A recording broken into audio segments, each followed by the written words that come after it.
Sir मेरा नाम स्वप्निल रावत है। मैं लखनऊ को बिलोंग करता हूँ।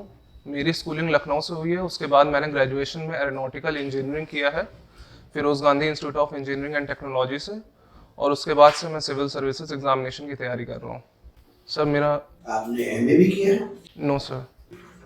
एरिया ऑफ इंटरेस्ट क्या है आपका? सर मुझे बैडमिंटन खेलना और मूवीज देखना पसंद है सर। कोई ऐसी फिल्म बताइए हाल ही में जिस पर भारत सरकार ने रोक लगाई, इसके बावजूद वो सबसे ज्यादा हिट हुई। Sir Pathaan movie. क्यों लगाई? सर उसमें एक सॉन्ग था जिसकी वजह से कंट्रोवर्सी हो गई थी। सॉन्ग था या पहनावा था? सर दोनों ही चीज से, दोनों के मिक्स की वजह से ये कंट्रोवर्सी हुई थी। जैसे पहनावे को लेके हुई थी सर, पहनावा या किसी धर्म को लेके हुई थी? सर जो पहनावा था उसको धर्म से रिलेट कर दिया गया था। कि वो पहनावा तो हिंदू लड़की ने पहना था। ये सर तो मुस्लिम लड़के से क्या हुई? सर आप बिल्कुल डिप्टी कलेक्टर हम मान के चल रहे, आप उसका अपन है। आप इस तरह से किसी को क्या कर सकते हैं? आप किसी को कास्ट बेस पे, रीजन बेस पे किसी के साथ आप कुछ कर सकते हैं?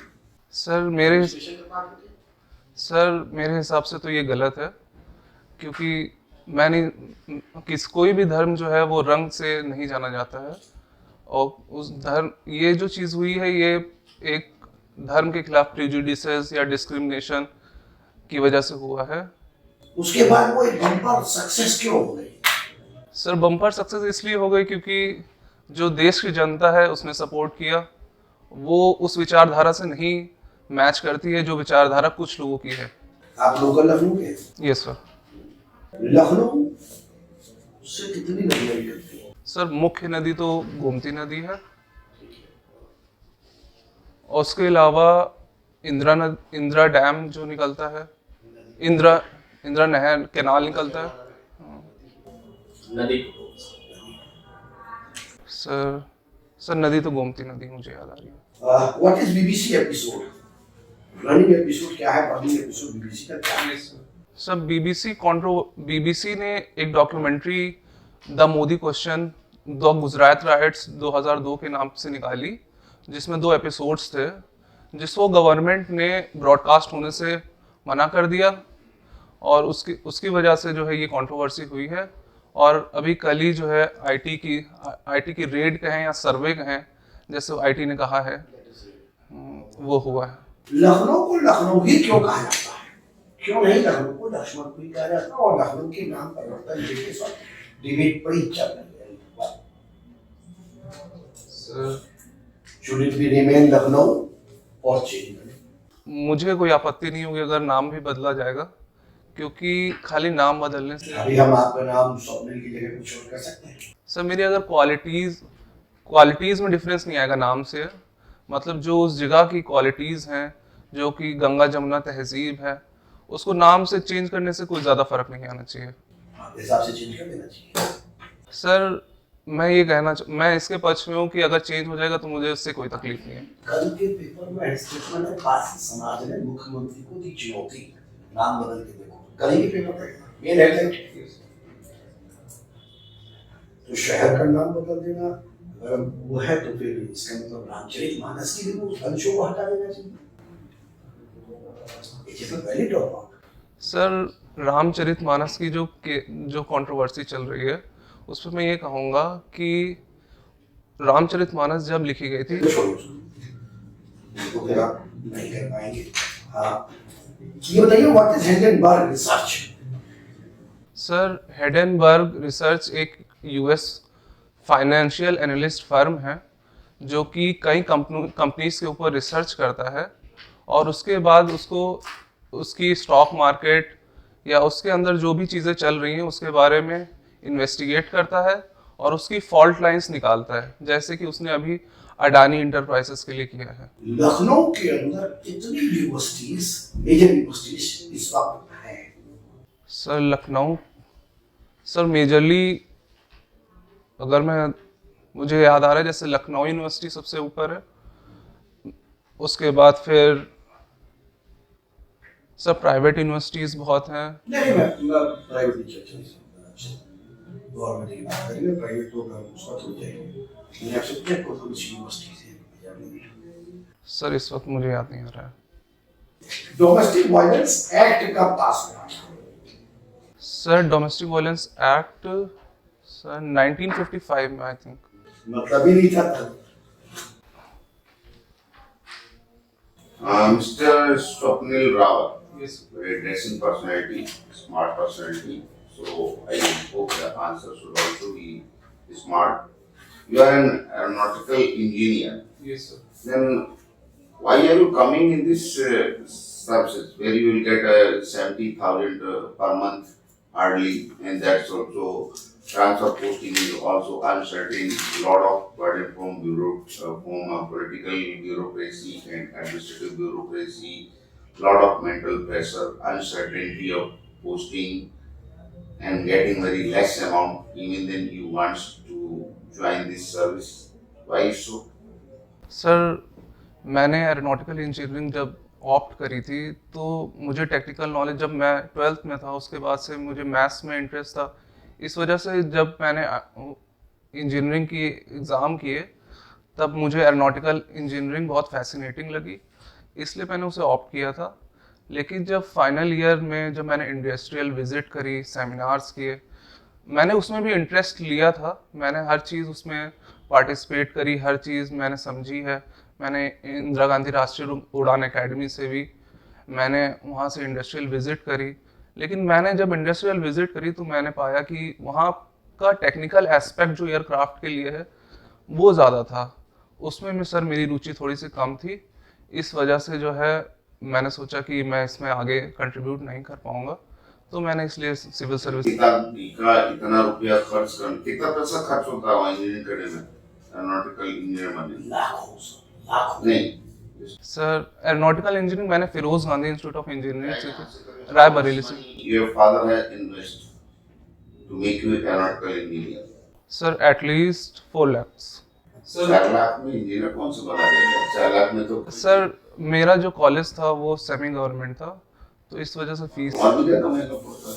सर मेरे कॉलेज की थोड़ी चलिए that do be safe, but I am not satisfied with this answer. You have opted your geography as an optional subject. Yes sir. हम धनी देश के निर्धन निवासी भारत के कहलाते हैं। कोई 5 बातें बताइए किस आधार पर we are called that we are rich, but basically we are very poor. Bharat को धनी देश का निर्धन निवासी कहलाता है, क्यों? 5 कारण गिनाइए हम, मैं गिना टॉप फटाफट। सर मैक्सिमम जो कंट्रीब्यूशन है वो हमारा एग्रीकल्चर में है, जिसकी वजह से ग्रोथ जो है उस लेवल पे नहीं आ पाई है। जो लेबर फोर्स है हमारा वो मूल बात बताइए, हम सुनना चाहते हैं। हम धनी देश के निर्धन निवासी कहलाते हैं, मूल क्या क्या कारण है? सर मैं इस वक्त हिंट्स दे रहा हूँ आपको, आंसर आपका शुरुआत आपने किया है वहां से, पर मूल बात में भी करूँ। धनी देश के निर्धन निवासी क्यों कहलाते हैं, मूल बात बताइएगा। चलिए नहीं पहुंच पा रहा। डबल इंजन की सरकार, वाट में डबल इंजन की सरकार रोज अखबार में निकलता है, रोज पेपर में निकलता है। डबल इंजन की सरकार, यूपी में डबल इंजन की सरकार। What is the meaning of double engine सरकार? सर डबल इंजन सरकार एक टर्म दिया गया है जैसे यूपी में कि यहाँ पे मोदी और प्राइम मिनिस्टर नरेंद्र मोदी और चीफ मिनिस्टर योगी आदित्यनाथ दोनों का कंट्रीब्यूशन है, इस वजह से इसको डबल इंजन की सरकार कहा जा रहा है। कई राज्यों में है, but particularly this term is used in UP only. Sir, There are so many states in Uttarakhand also. And you can say that Jammu Kashmir also in a right way. Why does this term is used only in UP? Sir मुझे ऐसा लगता है कि यहाँ पे जो लोकसभा की membership है प्राइम मिनिस्टर की, लगता है What do you mean bulldozer, Baba? It's also it's very common word used in only in UP. Only in UP. What do you mean by bulldozer, Baba? Sir bulldozer Spinning सवाल है। What do you mean by bulldozer, Baba? And is it the correct to bulldoze any building? Sir, Or the government is doing right or wrong according to your opinion? What is your opinion? I'm giving a question, what we need is your opinion. Sir bulldozer बाबा इस वक्त जो है जो land encroachment जो पहले से हुए हैं उस पे जो है गवर्नमेंट जो है कितने तरीके की लैंड है जिस पे एनक्रोचमेंट हो? सर गवर्नमेंट लैंड है, गवर्नमेंट लैंड जो गवर्नमेंट लैंड है कितने तरीके की गवर्नमेंट लैंड हो सकती है? सर सॉरी सर हाँ चलिए ठीक फिर सर सर जो बुलडोज़र बाबा इसलिए कहा जा रहा है क्योंकि गवर्नमेंट जो है जो वो अनऑथराइज्ड एनक्रोचमेंट हुआ है लैंड पे उसको हटाने के लिए जो है बुलडोज़र चला रही है, जिसकी वजह से उन्हें बुलडोज़र बाबा कहा जा रहा है।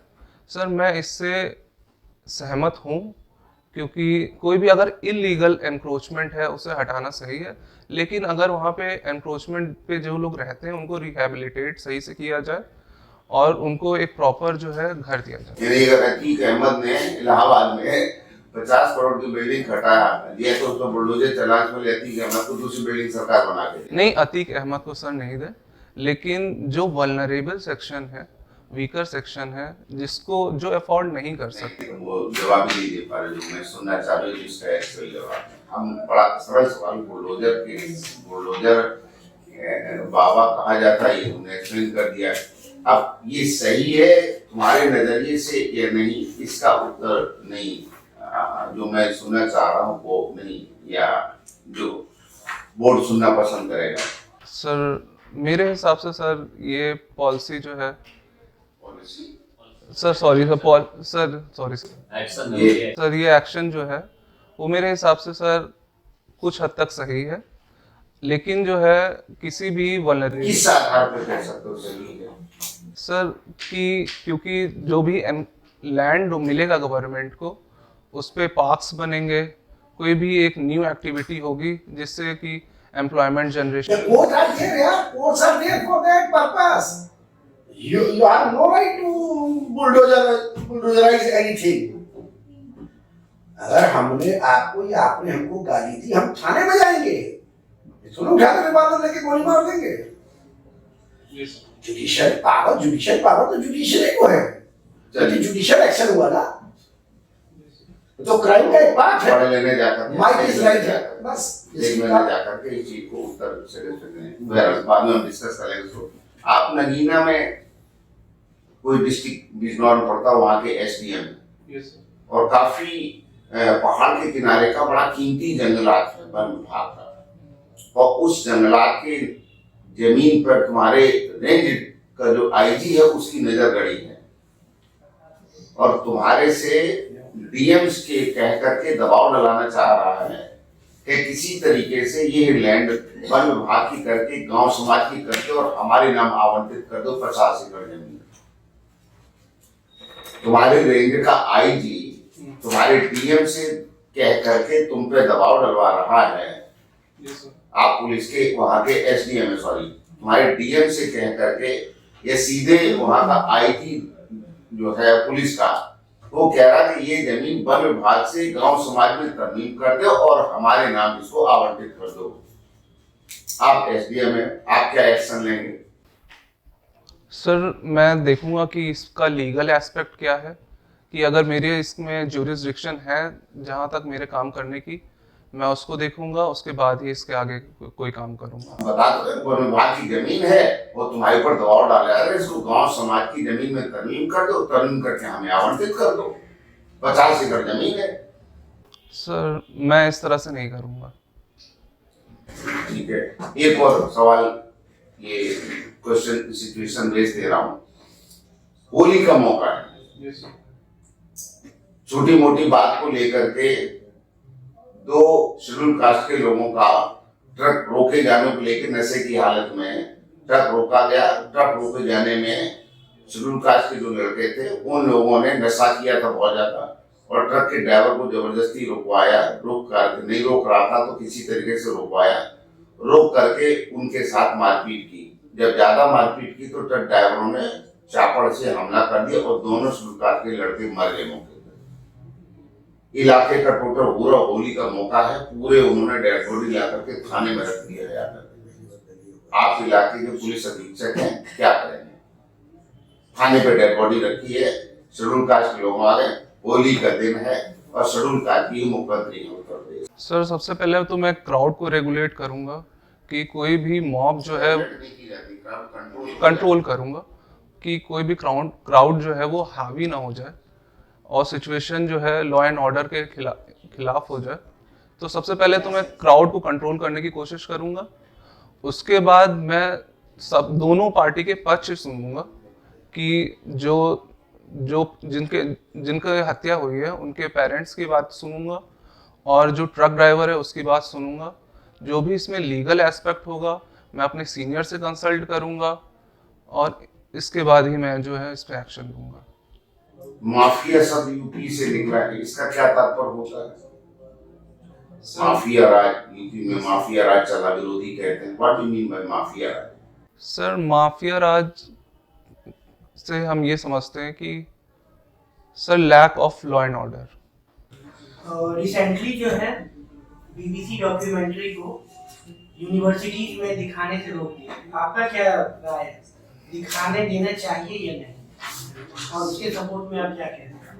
सर मुझे लगता है कि आर्टिकल 19 क्लॉज 2 में हमें freedom of speech and expression है, जिसमें कि प्रेस का भी जो है वो राइट इंक्लूड होता है। प्रेस जो है वो गवर्नमेंट की पॉलिसीज़ को दिखाए या उसके बारे में बताए, तो फिर इसमें ऐसा कुछ गलत नहीं है। उसे दिखाने में मतलब अगर गवर्नमेंट ये कह रही है कि उसे अगर बैन कर दिया गया तो फिर मैं नहीं समझता हूँ कि उसे दिखाना चाहिए। लेकिन अगर वो अगर कोई चीज़ है जिसे पब्लिक को दिखाना चाहिए तो वो उसे दिखाने में कोई तकलीफ नहीं होनी चाहिए। तो फिर गवर्नमेंट इसको रोक क्यों रही है? सर गवर्नमेंट इसलिए रोक रही है क्योंकि उसमें कुछ कंट्रोवर्सीज हैं जिसके, और वो कंट्रोवर्सीज सर अभी किसी को भी नहीं पता है क्या है, लेकिन उसकी वजह से जो है गवर्नमेंट को लगता है कि